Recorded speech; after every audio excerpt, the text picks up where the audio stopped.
Napakaswerte naman ng Barangay Ginebra dahil nakuha nila ang player na to. Siya na nga ang ngayon ang isa sa pinakamagaling na player ngayon na hawak nila at maging dito sa PBA dahil dito. Paul Zamar. Jackpot na sana ang Northport dahil dagdag puwersa na sa kanila. Kaya lang unexpected itong nangyayari dito kay Paul Zamar. At may good news dito kay Justin Brownlee. At dito tayo patungkol kay Paul Zamar. Matatandaan namang nito lang nakompleto na ni Paul Zamar ang 9 months of rehabilitation mula sa kanyang pagre-recover sa nangyari sa kanyang ACL injury. Batay sa report, binahagi ni Paul Zamar na pinayagan na nga siya ng doktor bumalik sa practice dahil very good nga raw ang recovery nito na kung saan walang setback, walang maga at wala daw naging problema sa muscles niya at kung saan walang sumakit. Bukod doon so he cleared na nga raw siya para magbalik ensayo. At ito na nga, sa kabila nga po ng magandang balita, eto't nasundan agad ng pagka-disappoint na pangyayari sa nasabing manlalaro matapos i-inform ito na hindi na i-renew pa yung kontrata niya.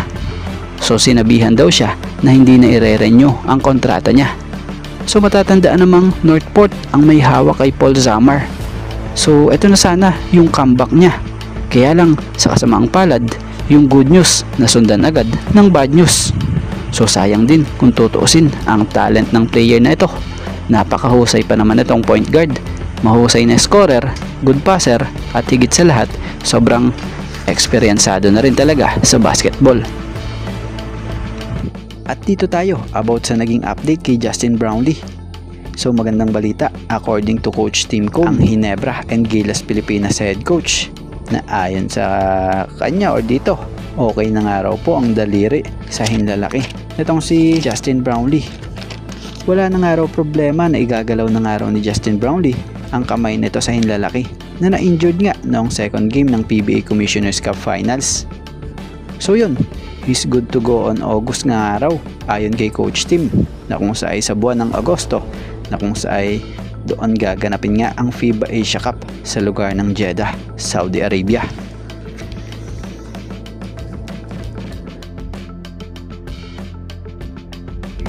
At dito tayo kay Scottie Thompson. Alam nyo bang may bago na namang na-achieve na milestone si Scottie, na kung sa pang-apat niya na nga po itong award or achievements ito this season, na kung sa nakuha niya ang kanyang 1,000 offensive rebounds sa PBA career niya. So alam nyo bang siya pa lang ang player sa PBA ang naka-achieve ng 4 na PBA career milestone sa loob ng isang buong season lang? So sa 49th season na to, na-achieve ni Scottie Thompson ang award na 2,000 defensive rebounds, 2,000 assists, 500 steals, at sa pinaka-latest yung 1,000 offensive rebound. So matatawag na historic season ito para kay Scottie dahil na nga in the 49-year history of the PBA, no one has ever done this until now. So si Scottie is the only player to ever reach all 4 in the league history, all in the same season. So congratulations Scottie Thompson dahil sa deserve niya ito. Dahil kung babalikan nyo noon pa lang, since rookie year pa nito, nakita naman yung sipag niya mapapractice man or mismong game na. So kita naman natin at naging saksi tayo bilang mga fan ng PBA na kung papaano unti-unti nang mas na-improve pa ang laruan itong si Scottie. Kumbaga nahasa na rin talaga. Ang kagandahan pati kay Scottie Thompson, hindi siya nagpapa-apekto rin sa mga bashers na walang sawang nagda-down sa kanya. Kumbaga, sampal yan sa mga basher ni Scottie, yung mga pinamalas niya, at talagang pinatunayan niya din nitong si Scottie na ngayon pa lang dapat na nga siyang mapasama sa PBA's 50 greatest of all time na siyang nangyari na.